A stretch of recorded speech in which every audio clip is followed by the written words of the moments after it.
Tamara Drewe, which is Stephen Frears' adaptation of Posey Simmons' graphic novel, which started life as a cartoon. Have you read the cartoon strip? Comic strip? I remember it from many years ago. Do you? I don't. I've never read it, and I haven't seen the comic strip. So you are dismissing it already, I can tell. No, I'm not. I'm saying I don't know the comic strip. I'm just being absolutely clear about that. So I can't do it. This is how, which itself apparently was inspired by Thomas Hardy. So Roger Allam is a philandering crime novelist. I love Roger Allam. His country home is used as a writer's retreat, which is looked after basically by his long-suffering wife, who's played by Tamsin Greig. Tamsin Greig, you pronounce it, don't you? And then Tamara Drewe is the local girl, played by Gemma Arterton, who comes back with a new nose. Apparently when she was young there is some history between her and the Roger Allam character, but she comes back wearing hot pants and sporting a new nose, where she sets everyone's hearts aflame and everyone's pulses are racing. She's Gemma Arterton. She is Gemma Arterton, and starts having a ding-dong with a rock star. Roger Allam is devious, Tamsin Greig is long-suffering. Here's a clip. I've been rereading Inchcombe Etherised, one of Nicholas's early books. There's a character, Theo, who's an adulterer. Theo has a list of golden rules called lulling the spouse. To allay suspicion, he says, you must first arouse it. Nicholas rang me earlier to say he was going to be late home. Yeah, I just bumped into Raoul and Celia. I said, oh, that's nice. And thought, have you? I couldn't shake the suspicion. So, after an hour, I phoned Raoul. Hello? Yeah, it's right here. And he put Nicholas straight on the line. Hello? He's been telling the truth a lot recently. Is he lulling me? I might remind him that in Inchcombe Etherised, Theo's wife runs him through with a carving knife. So this is, as previously discussed, now unfilmed as Stephen Frears, as opposed to directed by Stephen Frears. Even though he took that point reluctantly. Exactly. This first played, to my knowledge, in Cannes. I was at the Cannes Film Festival when it played, and I remember seeing it for the first time and coming out afterwards and finding out that everybody loved it. And it's a huge hit as far as critically is concerned. The posters are all over the place saying, feel good film of the year. So it is embraced by many people, and I have read many things, people saying that they have read the original comic strip and it's very, very faithful to it. I don't know, because I haven't read the original strip cartoon, so I can't tell you how faithful it is. Here's what I think. I think Tamsin Greig great. I think that Roger Allam is great. I mean, I could watch Roger Allam in almost anything. I think that it has a series of really, really fun films. Gemma Arterton is shaping up as a really, really talented actress. I have to say that as far as the swooning that's concerned around Tamara Drewe is concerned, I feel exactly the same way as I did about the Queen. I don't get it. And the reason I don't get it is, well, there's a number of reasons.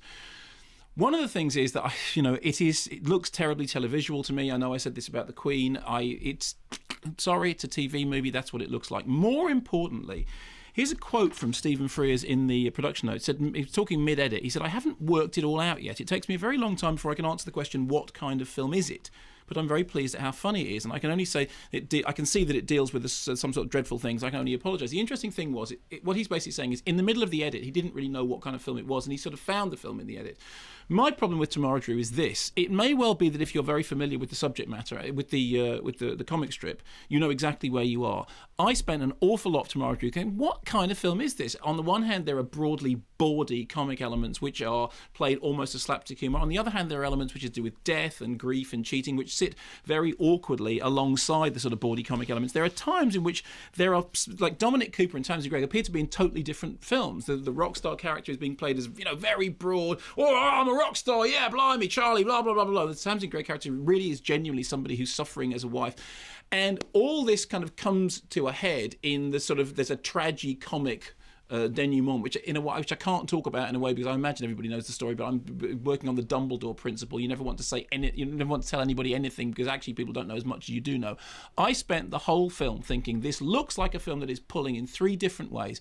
Bits of it are funny, individual elements of it are well done. There's a sort of scene-stealing performance by two young schoolgirls who offer a running commentary on the action, very sort of bawdy and foul-mouthed, and actually did raise lots and lots of laughs, and they were actually the most entertaining thing about the film. But But as for the film itself, it had that British picturesque quality written all the way through it, albeit in a sort of slightly, actually we're making a British class satire, satirical movie. It's undermining that lovely view of British country life, and yet it isn't really.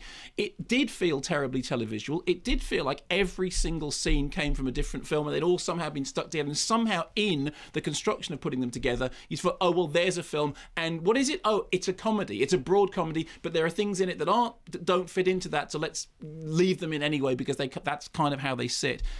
And worse still, there is a sense of, although it's satirical and although people have said, it's all about undermining, there is a sense of smugness about it. There is, the Posey Simmons thing, I imagine, appeared originally in a broadsheet publication. I think it was in The Guardian. Yeah, so there is a Guardian reader sense about it, and I say this, as the person that you've referred to as a person who only knows two publications in the world, The Guardian and Fangoria, which is untrue. I also am very familiar with a magazine called Hair Products Monthly. But there is something about it, which is that you feel like I'm sitting there watching it in Cannes. It was like the hand-picked audience. It was the people who get this joke and who find these people, charming and interesting and funny, but also you're trying to get under their skin. I have read pieces about this that say, oh yes, it has that, getting under the British. I'll tell you what it looks like.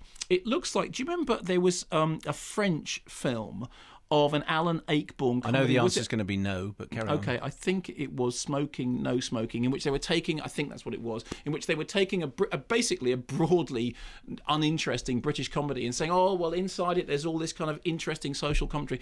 I would love to be able to tell you that I get why people are falling over themselves about Tamara Drewe.